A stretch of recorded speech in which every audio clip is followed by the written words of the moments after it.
Spoiler warning, this is one of those books where a big part of the reading joy is the revealing of the structure, the framing mechanics and the timeline. So I have to talk about that. Things happen to characters and a linear plot is carved through the bedrock of chaos. So I have to talk about that as well. So some spoilers ahead. The first 15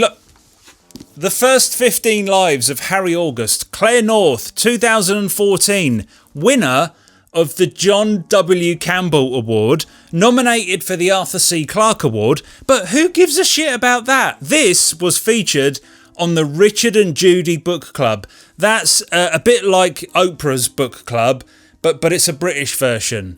So it's better. This was always somewhere on my radar, deep down on the TBR, I must admit, but I was aware of its existence, probably because of the awesome artwork and the intriguing title. I love anything to do with time loops, but I thought it was aimed at a much younger audience, so maybe I would read it one day. That all changed when I interviewed Peter F. Hamilton. Shameless plug for that video. Again, he highly recommended anything by Claire North, not just this book. He called her a great writer. And then Adrian Tchaikovsky, shameless plug for that video, had it on his favourites list. He said this book had a mind-blowing concept that is very interestingly explored. He fucking loved it. So if my boys are recommending it to me, I had to check it out. I think there's... one more thing. I'm meeting Claire North next week. So I wanted to go into the interview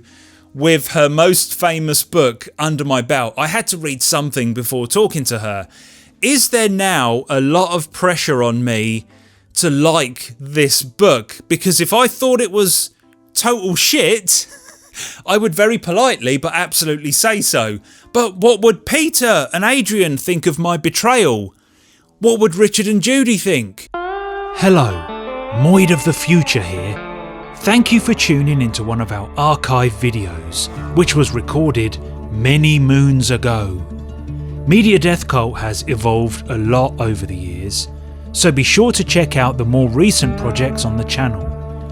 You can support what we do here by grabbing yourself a t-shirt or a mug at the merch store, using Buy Me a Coffee, which is an online tipping service, or you can actually join the cult on Patreon and gain access to our exclusive Discord server, the best read-alongs in the galaxy, and the podcast, Radio Death Cult. Links to all that good stuff in the description of this video. Thank you so much. Peace!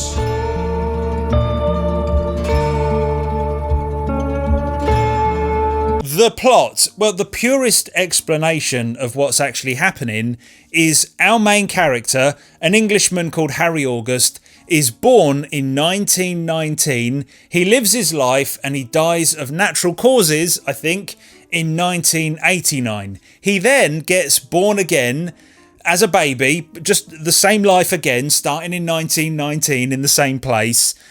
But his memories are intact. He remembers his past life. It's almost the same foundation as Ken Grimwood's Replay. Very similar to Groundhog Day, Palm Springs, Live, Die, Repeat, Edge of Tomorrow, that kind of thing. You know what this is. This is now a legitimate and one of my very favourite subgenres of science fiction. The time loop, possible multiverses, reincarnation story. Different, but more specific than just time travel. Oh, you're doing a Groundhog Day thing. Yes, please. Underneath the high concept of time loop stories, high concept meaning simplicity, easy to pitch, there is an opportunity or a decision that the author has to make about how much hard science fiction to show us. What are the rules of this universe and how much does that actually interact with the characters and the story itself? I think Claire North is very aware of all of this and she takes great care to get the balance just right. The book becomes an exploration of its own set of rules, but without pulling back the curtain too far. It does stay very grounded and human. At the start of the book, Harry is narrating his story to us, having already lived numerous lives, 10 or 11, I think. He's eloquent, he's a good storyteller, and that's a very smart framing device. He's talking to us from a position of advanced knowledge within this string of multiple lives. I think this allows the inevitable info dumps to flow quite naturally through both the action and exposition right from the very start. We get that wonderful fun gimmick of, what would you do if you could live your life again with past memories of the life that you've just lived? But it gets dark pretty bloody quickly. Harry goes mad and commits suicide on his second life when he's like 6 years old. And then, of course, he's born again for a third life. He spends life number 3. Don't worry, I'm not going to go through all of them. Travelling the world, looking for answers, not scientifically, it's very inward. What does it all mean? He samples all the different religions and ways of alternatively thinking, but ultimately he comes up with nothing, no answers, and he dies again, but is reborn again in 1919. I really like the structure of this, the way that time is staggered throughout the book. It's not just chapter 1, life number 1, chapter 2, life number 2. There is an arrow of time moving in a straight line through the book, through the plot, once we grab onto the main plot. But whenever it suits Harry for context, he will jump back and talk about a past life or an event that happened in the past, which may or may not be a version of the future in the current life that we're reading. What? From memory, about 50 pages in, and I'm completely sold on the idea. It's obvious that we're not going to get the predictable cliches of accumulating wealth or becoming a living god. Harry is quite a bland character. He's a bit of a blank canvas to allow the concept to dominate the book. So I'm going, right then, Claire North, you have my attention. Do something really cool.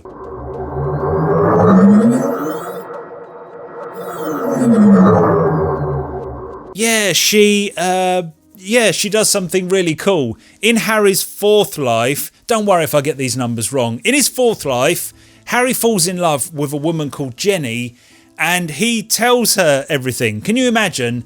All right, Jenny, I'm actually 197 years old and I can predict the future. So she puts him in a mental hospital. You didn't predict that, did you, Harry? The whole plot, the history of this condition and the backstory just explodes. A government agent comes to visit Harry in hospital.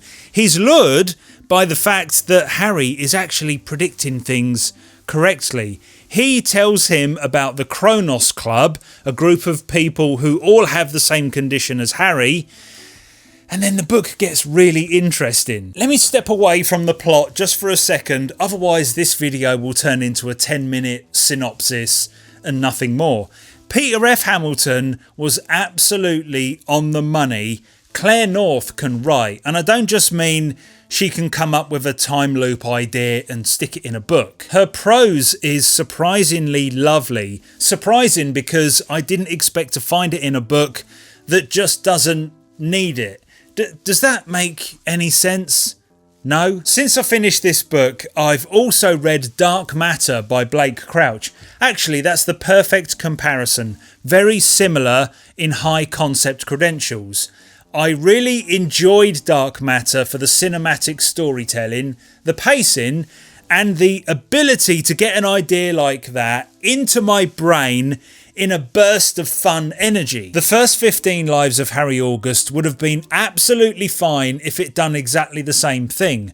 I'm not going to be negative about ordinary writing if the ideas and the vibe are the overriding feeling that I get at the end of the book. That's Dark Matter. Claire just has a way with words that adds an elevated layer to the reading experience. It's not poetry, it's not riddled with angst and metaphor. Actually, maybe it is. It's just good, bringing texture and flavour to every corner of the novel. Now, what did Tchaikovsky say? A mind-blowing concept, very interestingly explored. I concur, and I love it when books and TV and films level up as they go. Oh yeah, the plot. The Kronos Club is a secret loose association of people who have the same ability as Harry. They all live multiple lives.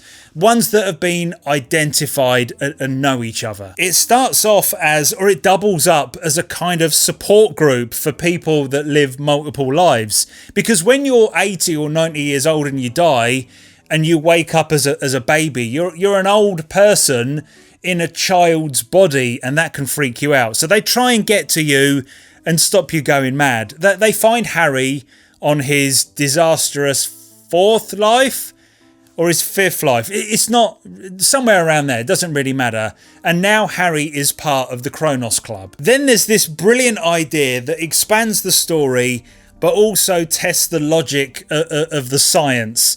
So if Harry lives to 1989, he can get information from the late 80s, and then when he goes back to 1919, he can pass that information, people getting shot, who wins elections, what wars are started, football results, whatever. He can pass that on to an old member of the Kronos Club who overlaps with the early part of his life. So that information from 80 years in Harry's future can now be passed all the way back to the beginning of this old person's life, and that can happen forwards as well. So Harry can grab information from young people when he's old, and the whole thing can join together in a big daisy chain of information that stretches throughout all eternity, I think, all at once or in different universes, because you would be dead. Yeah, it does really test the science, but I love it. It's the kind of thing that keeps me up at night, because it feels just a little bit out of grasp, and I want to solve that information thing. So if you're living in this universe, would you all instantly have all of that knowledge? You wouldn't have to actually do the act of passing the knowledge on, because it's not really time travel. It's already been passed. It already exists. And would it stretch throughout all eternity and all different versions of that presumed multiverse? Or would it have to be something that you had to kind of reinforce every time you were born? That's the good stuff I'm talking about. Not many books can do this. Even in a science fiction library, you won't find many books that go this far. It's a huge thought experiment under the skin of this quite personal story about one man. And Claire North very wisely brushes aside the hard science that just wouldn't fit in if you applied rock hard logic to it. Instead, she changes direction just at the point in the book when I was thinking, and I'm a very forgiving reader when it comes to, oh, that would never happen, just when I thought that the whole premise was going to come crashing down. Changing tiny things in the past and possibly the future will cause ripples in the timeline. Now, we don't know if this will happen in reality, but we all read and watch fiction, so we know that that's what's going to happen in this timeline. So loads of people living completely different lives every time and doing things all over the place will either just create so much chaos that nothing will ever be the same, and it will be constantly changing, and it will make no sense, and we can't tell a story within this universe, this multiverse, or it will be a completely different story about the multiverse. But again, there is an awareness that that's what the reader is thinking, and it's built into the concept, it's built into the structure of the science of the book. In the future, in the actual real timeline future, so the year 2100 or something, is the apocalypse, the end of the world. Fucking around with stuff has caused the world to end in the future, and every time Harry has another life, every time he relives, that apocalypse gets closer, as in not so far in the future. Suddenly there's this great melding of this personal emotional journey of Harry, a man trying to navigate this bizarre life, and the apocalypse. Someone with the same ability, curse, as Harry is capable of destroying the world. And I applaud the rest of the book for its mystery solving. How is this even happening? Who is doing it and why? And the usual only one man can save the world trope actually works here. I think best of all we get an examination of morals and motivations from different angles. The antagonist of the book, I haven't even mentioned him yet, he's great. He's a very welcome grey area which really made me ponder power and consequences.